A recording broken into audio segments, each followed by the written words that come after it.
Magpinsan by Amado V. Hernandez. Si Amado V. Hernandez ay isang makata at manunulat ng wikang Tagalog. Kilala rin siya bilang manunulat ng mga manggagawa. Kilala siya dahil sa mga akdang makabayan at nakikisangkot sa mga problemang panlipunan at dahil sa kanyang totoong paglahok sa organisasyong pampulitika.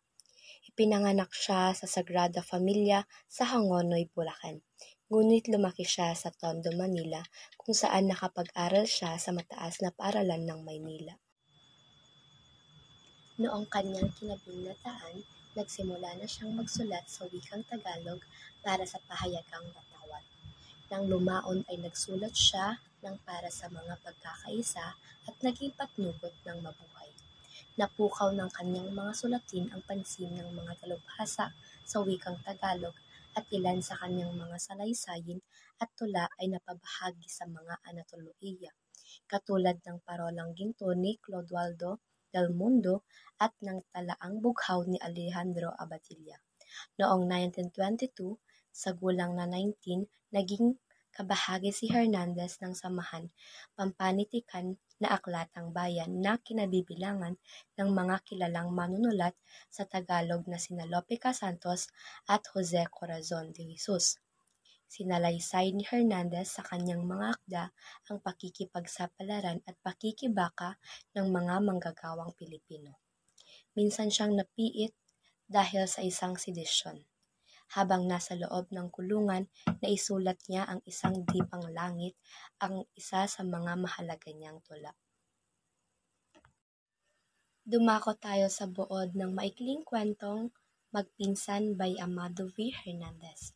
Mayroong dalawang magkababata, si Ligaya at si Nestor. Simula pagkabata nila ay malapit sila sa isa't isa. Makalipas ang ilang taon ay nagkahiwalay sila dahil kailangang mag-aral ni Ligaya at naiwan sa kanilang baryo si Nestor. At sa paglipas ng mga taon ay hindi pa rin mawala-wala sa isip ni Nestor ang kanyang pinsang dalaga. Hindi nagtagal ay nagpadala si Nestor ng sulat kay Ligaya. Hindi lubos akalain ni Ligaya na marunong na palang manligaw itong pinsan niyang si Nestor. Si Ligaya ay napakaganda. Si Nestor ang gumamot kay Ligaya kaya't nagkaroon sila ng oras na makapag-usap. At sa pag-uusap nilang iyon ay nagkaroon sila ng oras para magkaaminan. Si Nestor ay umamin muli sa kanyang pinsang dalaga. Samantalang ito namang pinsang dalaga ay todo tanggi pa rin dahil nga magpinsan sila. Pero sinabi ni Nestor sa kanyang pinsan, "Huwag ka nang magdahilan, Ligaya. Sabihin mo na sa aking ako'y minamahal mo. Ang laman ng iyong puso ay nakasulat sa iyong mga mata. Kaya huwag mo na sanang susian ang iyong bibig." Sinasabi dito na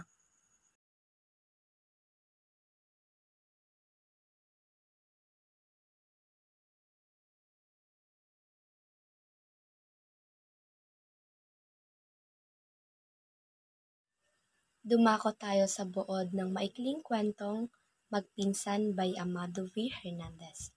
Mayroong dalawang magkababata, si Ligaya at si Nestor. Simula pagkabata nila ay malapit sila sa isa't isa.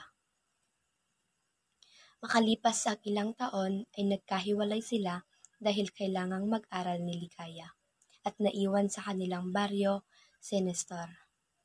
At sa paglipas ng mga taon ay hindi pa rin mawala-wala sa isip ni Nestor ang kanyang pinsang dalaga.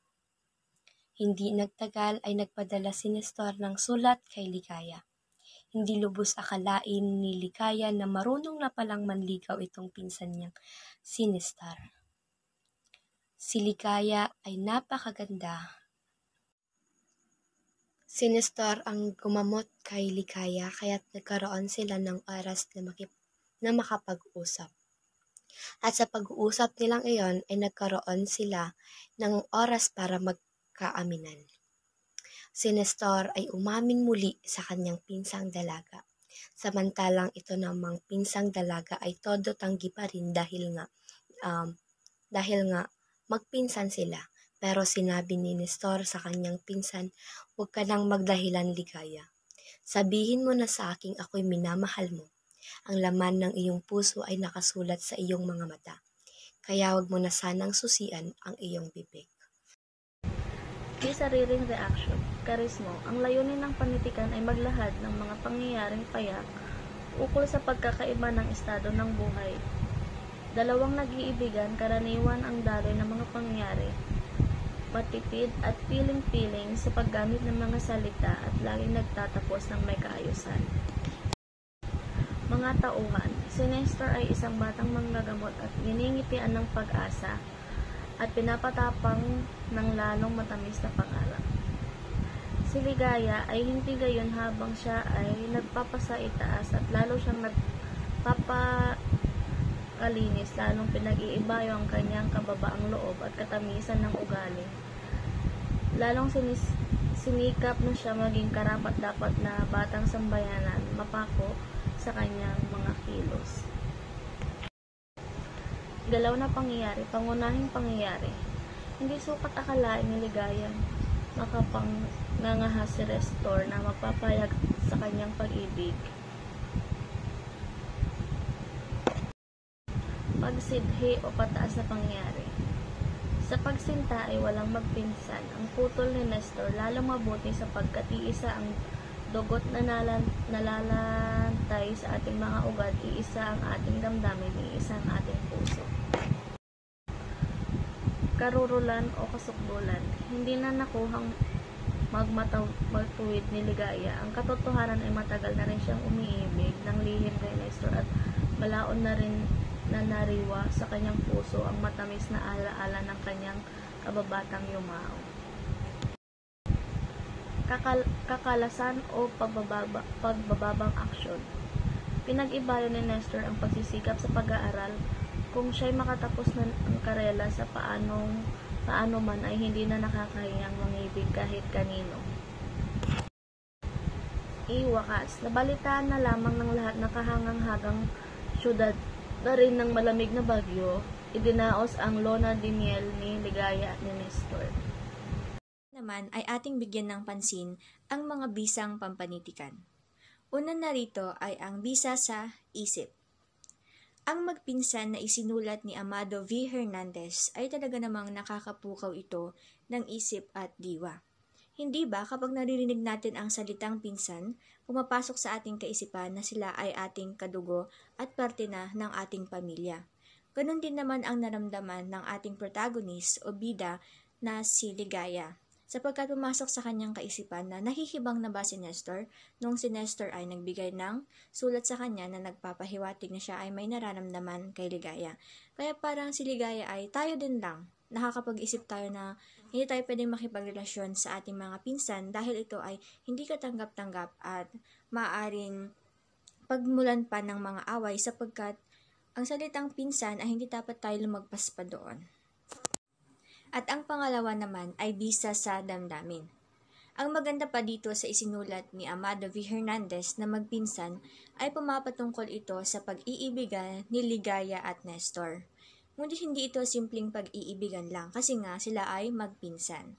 Pero dahil sila ay magpinsan, nagbigay sila ng panahon para sa isa't isa hanggang sa dumating yung time na tadhana na mismo ang nagdesisyon na sila ay magkitang muli at yung pag-ibig na kanilang naramdaman noong una ay lalo pa itong lumabong. At naging pangahas man ang kanilang desisyon, ito naman ay kanilang binigyan ng pagpapahalaga at pinanday pa ng pagmamahal sa haba ng panahon na hindi sila nagkita, ngunit alam naman natin na ang pag-ibig ay pag-ibig pa rin. At ang pangatlo naman ay bisa sa kaasalan. Si Ligaya at Nestor ay nakagawa man ng hindi katanggap-tanggap sa lipunan, ngunit kanila naman itong pinanindigan hanggang sa kahuli-hulihan. At ang panghuli at pang-apat naman ay bisa sa lipunan. Maaaring ang kwento ni Ligaya at Nestor ay hindi ordinaryo para sa atin, ngunit para sa ibang tao ay kapupulutan nila ito ng negatibo o positibong kaalaman. Ang pakikipagrelasyon sa pinsan ay hindi legal para sa ating lipunan. Ngunit para sa iba na nakakaramdam ng ganoong pag-iibigan ay pinagbabawal, ay kanila naman itong ipinaglalaban. Maaring hindi lang talaga to katanggap-tanggap sa ating lipunan sapagkat maraming mga kasabihan na kapag magpinsan, nag-asawa, maaaring yung anak nila ay magkaroon ng diferensya.